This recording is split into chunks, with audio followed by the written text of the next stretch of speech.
Hey, ladies and gentlemen, welcome back to the Jack and Glenn channel. I'm Glenn. Hey, and tonight we're reviewing not Married at First Sight. I'm not doing that right now. We're doing Ready to Love, Make a Move, episode number 6. Before you get started, make sure you hit the subscribe button. Make sure you hit that bell notification so you'll miss any of our reviews. We're on episode 6 of Ready to Love, Make a Move. We see the show open up with Tamika Lee sitting there talking to the young ladies, talking to the women along with their friends. We see that Ashley is still talking about her date with Kirsten and Stormy. But you know what? I like the fact that Tamika Lee brings up Ashley's insecurities. Right? She asked Ashley.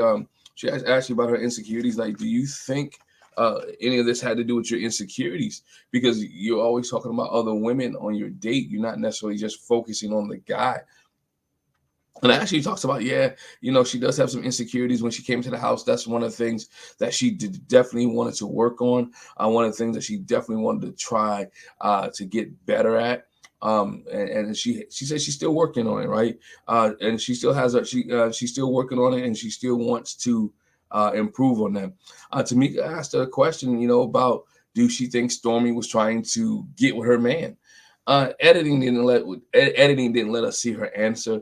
What we saw was that Ashley was talking about, this she's beautiful, she's pretty, there's somebody out there for her, but this thing was about me, right? And didn't let her answer. So we wanted to see what her answer was. Excuse me. Editing just left that out there just a little bit. Tamika tells the young ladies that they're gonna have to make a decision tonight. Who they're gonna keep, who they're gonna let go.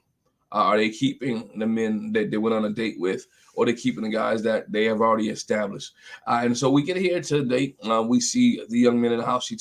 We see Tamika Lee talking to Cameron, and hey, like, what's going on, Cameron? Like, look, man, my life is busy. I have a busy life, and I'm trying to balance life in relationship, which I can understand. What comes back into play a little bit later, when you used to being in business and doing all these things and having multiple jobs, right? You balance. You have your yeah, and you're adding a new piece into your life. It becomes a sense of how do I balance this and give everything my attention. And I think he's struggling, right, having a hard time balancing work life and Zadia. But we move on to the party. Here we go. The party, we see Venetia. She talks to Jabari, and she basically, I mean, she's in tears. She's in tears. It's a hard decision for her, right? We see before this, Liz tells her like, hey, you're not equally yoked. You got to do something different. And Venetia listened to her friend Liz. She ends up letting Jabari go because their lifestyles just don't mix, right? They clash. I think we all saw this coming. We all saw that Venetia was going to let Jabari go. I'm glad she kind of pulled the trigger on this, not because he's a bad guy, because she just needs to leave her options open. It may work out. We see in this whole episode in this series, like, there's no rules. Like, if it doesn't work out with Tabari, you can go back to Jabari. I mean, there's no rules on this show anyway, so whatever you want to do, you can go ahead and do. You can still keep in contact. You can still call him. He can still call you. Yeah, it's what it is, right? There's been this show has been real loosey goosey. Then we see Zadia, of course, her and Cameron talks, and Zadia heads over heels over Cameron. Nobody has come to take Cameron's place, right? Nobody has come to challenge Cameron in the role of what Zadia wants, and so Cameron and Zadia, she stays with Zadia. Sharice here. Well, I mean, we saw this, man. Ray Charles and Stevie Wonder saw this going. She let Keith go. Keith, nice gentleman, man. Barbara, he just wasn't well traveled, right? He wasn't where she needed him to be at in life. He wasn't going to what's the word? The woo her, right? He wasn't going to buy her Versace and all that stuff. And she didn't know. She just knew that he wasn't well traveled. It's not what she wants at this time and what she needs at this time in her life. So she let Keith go, and she decided to go back out on the market and go out on dates. All right. We see Ashley. Ashley talks to Kirsten, and she says, "Look, she give Kirsten," and this is what's kind of weird to me with Ashley and Kirsten's conversation. We see in one of her vignettes, Ashley says she don't blame Kirsten for Stormy's flirting. Like, did you not see him flirt back, or did we see something different? Right? Like, was it just Stormy? Was it just one sided, or was it both? Like we saw. Like what they wanted to show us. That's what me was like, yo, you just forgave this guy. I'm not saying she shouldn't, but you let a guy go for not texting you, but you let a guy flirt with another woman in front of your face and you keep him. I don't understand, but this is just shows again back to her insecurities, back to her wanting and desiring to have a guy or somebody to be in her life. She's willing to she's willing to forgive and move on. One thing, the other thing is that she talks about being exclusive in this process. Talking about, hey, would you want to be exclusive with me? He never answers, right? And what that we never see him answer. He kind of deflects and talks about her dress and talks about how beautiful she looks, and actually just tell him like, yo, don't screw me over, I'll beat your butt. Well, guess what? Get ready to put the fighting gloves on, because I think dude's gonna, as we said, and I said it last week, he doesn't like her like that. I think he likes the fact that he's in a relationship. Might even like the fact that he's on TV, but I don't think he likes the fact that she and her.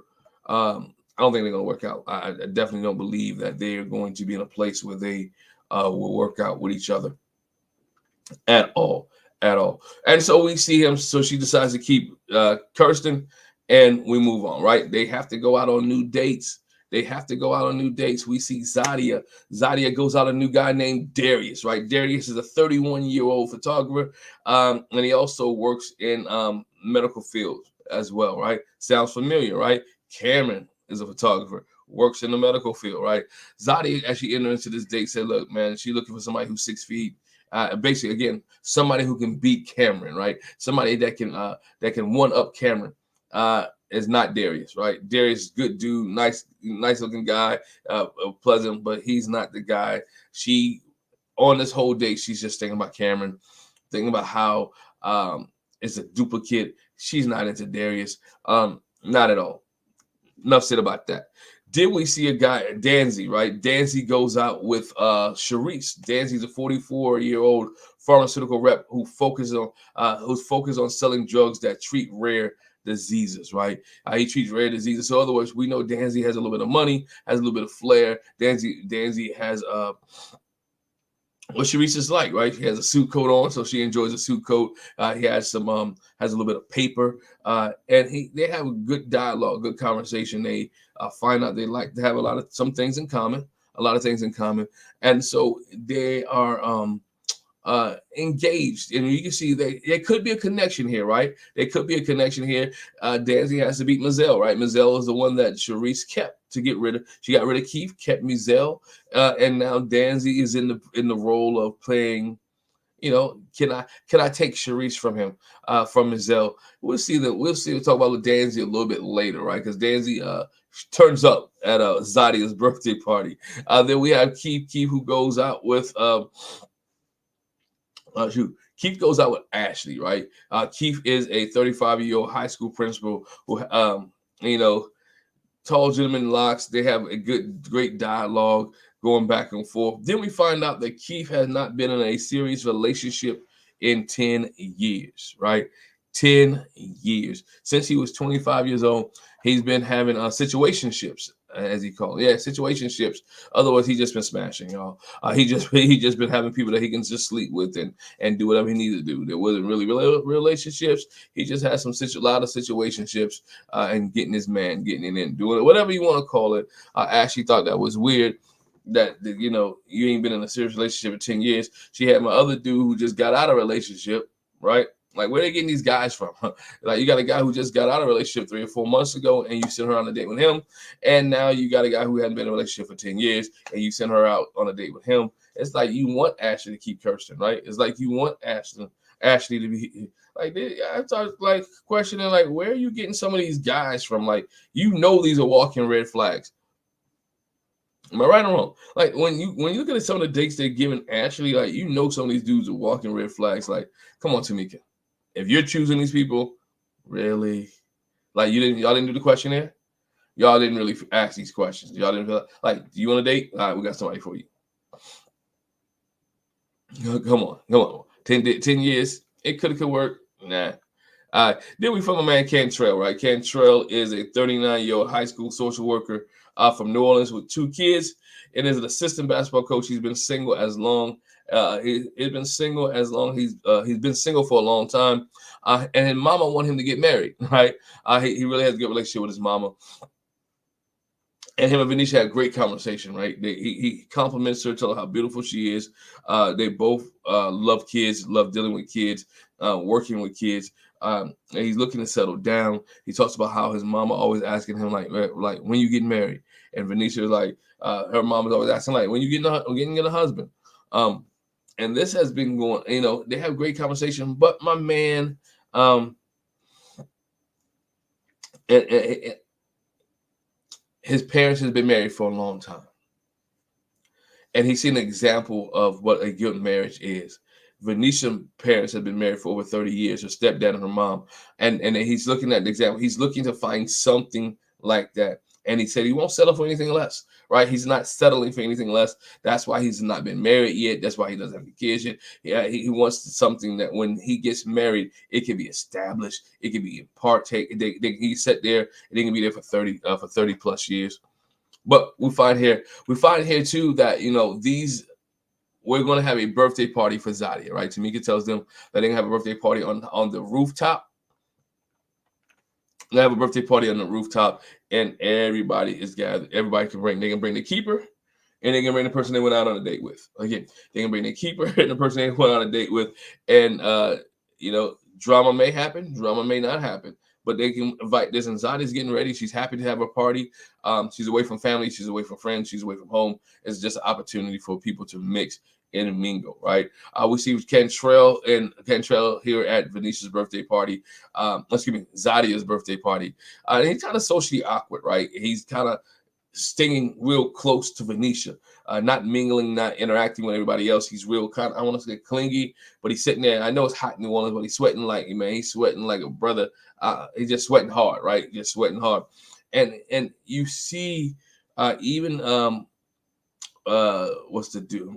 Cantrell and Tabari, right? Sitting there. Tabari brings Venetia a plate. He's nice and then when Cantrell get up, he's like, "Oh, I can't believe he's gone." Now, Tabari's a decent guy, right? Tabari can work the room. Tabari can laugh with everybody else. Tabari can have a good time. But what Venetia's worried about with Tabari is sometimes he's not serious enough. He's always joking. He's always playing. Something ain't right? Something's off. You can see it a little bit there, but Tabari, in my opinion, is a little bit better than Cantrell.